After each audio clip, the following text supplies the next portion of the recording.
Welcome everyone to an Annihilation edition of Insider Moves. That's right, we're diving headfirst into all things related to the new Call of Duty Black Ops add-on, available June 28th on Game Marketplace.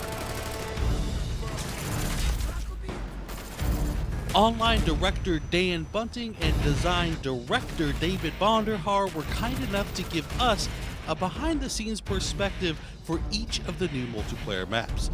Now we begin with Drive-In, which took its inspiration from one of Black Ops' most popular maps.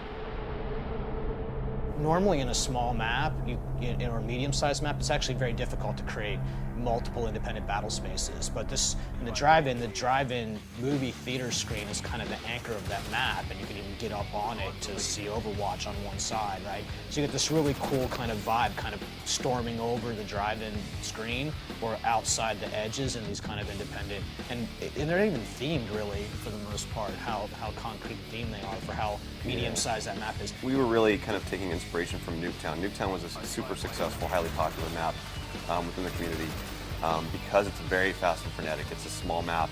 You're always going to be in a battle within a couple of seconds of spawning. So we wanted to get that kind of feel, but not make it so small, because small maps tend to make very challenging spawning scenarios. And now we move on to Silo, which Dan and David described as Annihilation's rule breaker map, where they played with creating a very large but very fast-playing map by experimenting with intersecting sight lines. Now we asked, what are some of the standard rules multiplayer designers keep in mind when designing a map? There's 93 rules. So the rules topic, actually, we're not so super hardcore that there's a checklist and you make the map and you're like, yep, you can ship this map. Nope, sorry, go back and redesign. It's not that, but there's some well-established, pretty well-known conventions about what it means to design the maps, and you got to adhere to these kinds of things, and it's largely a training tool that we're using to kind of keep people on the same page and provide some consistency in the experience, right? We want you to be in a fight really quickly, but we don't want you to take damage or die within 3 seconds of spawning. This stuff's hard to actually do in practice, right? Anybody can be anywhere in the map at any given point in time.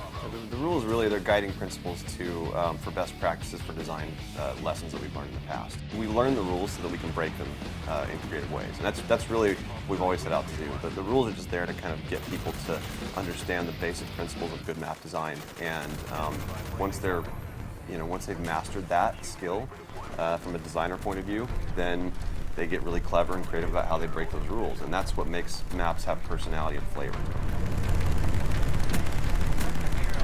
And next, we turn our attention to Hazard.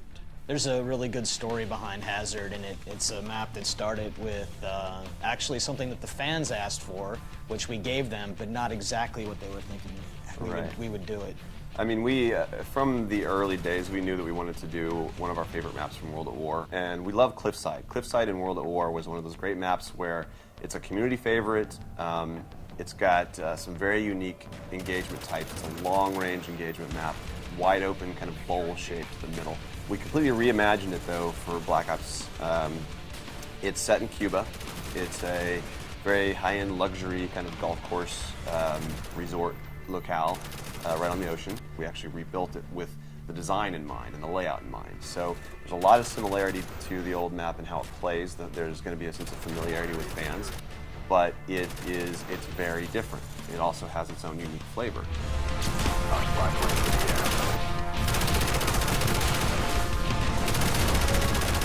Next, we tried to pry any information we could from Dan and David regarding the ultra-secretive Hangar 18. I can't talk about Hangar 18. It's classified.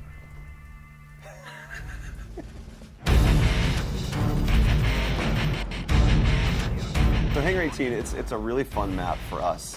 It's based in the Area 51 setting in Nevada, the government top secret test site. Hangar 18 is the most famous hangar of that area. It's set in Groom Lake. That was the beginnings of the SR-71 programs. It started there. The SR-71 plays a big role in the game for the fiction, and we thought it would be really cool to actually fight on that plane and set it in Area 51, because that's, who doesn't love Area 51? It's got a lot of folklore about it. It's got a lot of mystery, a lot of secrecy, and a lot of conspiracy theories, and you know, that's fun, and we played with that on that. It's Hangar 18. It's Area 51. It's Groom Lake. It's Treyarch. When you put these things together, you're gonna have to go and poke your head around and look around. I think there's one Easter egg in particular that we had a lot of fun with because it's a direct nod to something from the community. It was a viral video that was made when the game was launched, and people will have to wait and see what it is. Can't talk about this. What is wrong with you?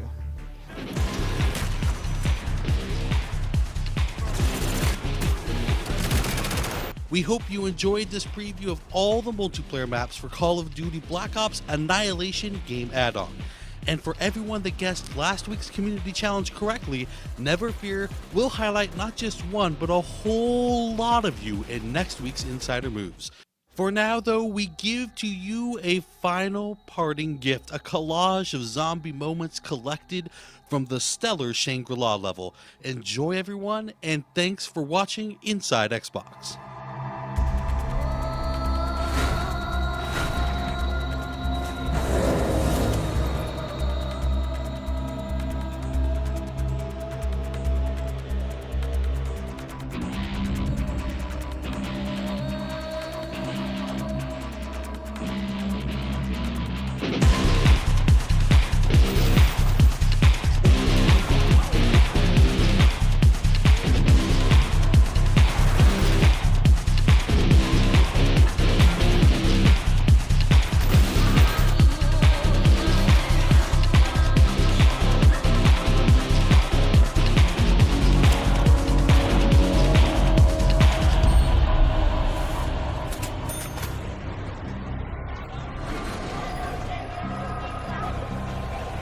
This thing rattles the teeth and tests the patience.